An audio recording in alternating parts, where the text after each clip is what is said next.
Tere, tervitused kõigile! Minu nimi on Hubert, olen Libra Luresi tiimist. Kutsun teid vaatama järgmist videot, mis räägib troutseeria lantidest. Alustame! Tänase osa peategelaseks on lant, mis on tekitanud palju elevust nii forellipüügialadel kui ka eelkõige metsikutes mägiojades. See on paksude kääbuste turniir.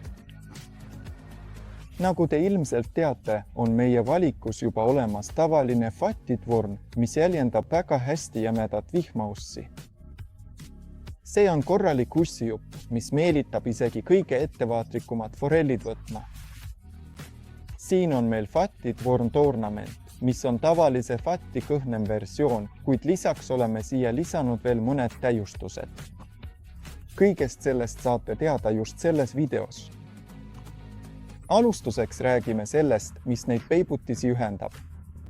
Need on teile juba tuttavates purkides. Sellises purgis leiate lausa 12 meie peibutist. Paksude kääbuste turniir on 55 mm pikk.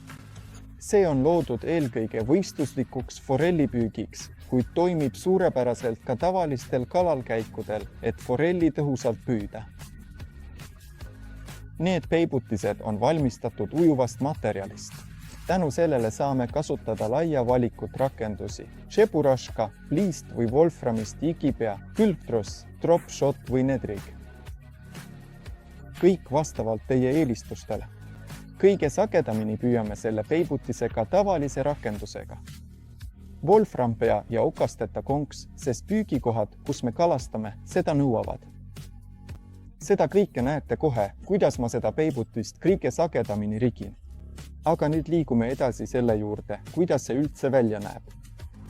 Ja siin on meil paksu kääbus ja paksu kääbuse turniir. Esmapilgul ei paista suuri erinevusi, kuid fatitvorn toornament on keskosast saledam, tal on ka tugevamalt esile toodud triibud kogu kehal ja see tähendab, et sama raskusega kasutades vajub ta kiiremini põhja. Lisaks on ta ka sentimeetri võrra lühem. See mängib samuti oma rolli, sest pidage meeles, et siin on tegemist ujuva materjaliga. Fatti toornamenti puhul kasutan selliseid wolframpeaga kunksusi, enamasti Lendõngeomi. Ilma ogata, see on kõige olulisem ja suhteliselt väga kitsaste kõverustega. See konks ei ole lai, tänu sellele näeb see lant mitte ainult parem välja, vaid ka kalad haakuvad sellele paremini. Ja sellise landi torkame läbi sellelt poolt, kus on märgitud suurem triip, mis annab märku, et just siit tasub konks läbi torgata. Ja nüüd ongi land tegelikult juba püügiks valmis. Kui näen, et tahan midagi muuta, siis võtan nüüd natuke pikema konksu, sest see aitab mul paremini tegutseda ja saan sellise landi probleemideta uuesti konksu otsa panna, ilma et peaksin millegi pärast muretsema või kiirustama.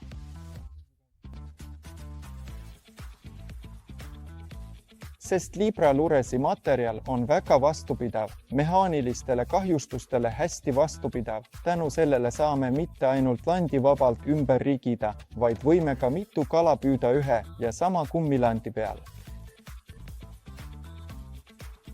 Kohe näeme, kuidas see vees välja näeb, aga selles olukorras saame kasutada sarnast nippi, mida olete ilmselt näinud tavalise fatti videotes. Ehk siis võime püüda sellise poole landitükiga, kuigi mina teen tavaliselt nii, et võtan lühema konksu. Tuleme selle esimese variandi juurde tagasi. Võtan lühema konksu ja torkan selle läbi sellelt poolt, mis oli poolitatud, kasutades sabaosa. Miks? See on ilusti kitsamaks tõmbunud seal, kus on pea ja teiseks teeb see sabake siis oma töö ära. Ja fatitvorna toornamenti puhul saame kasutada sarnast nippi nagu tavalise fattiga, nimelt selle landi ülekoormamist, et püüda ka ahvenaid. Ilma probleemideta saame siia panna wolframist või pliistpea, samuti cheburaška. See võib kaaluda isegi 5 või 6 grammi. Sellega pole mingit suuremat probleemi ning saame tugevalt põhja vastu koputada, et tõhusalt püüda ahvenaid või muid kalu. Vaatame nüüd, kuidas see sööt vees käitub.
Ja siinkohal tahaksin teid tänada selle video vaatamise eest. Ootan teid ka Facebookis, Instagramis, Xis ja TikTokis, mida samuti teie jaoks teen, aga jätke kindlasti ka sellele YouTube'i kanalile tellimus.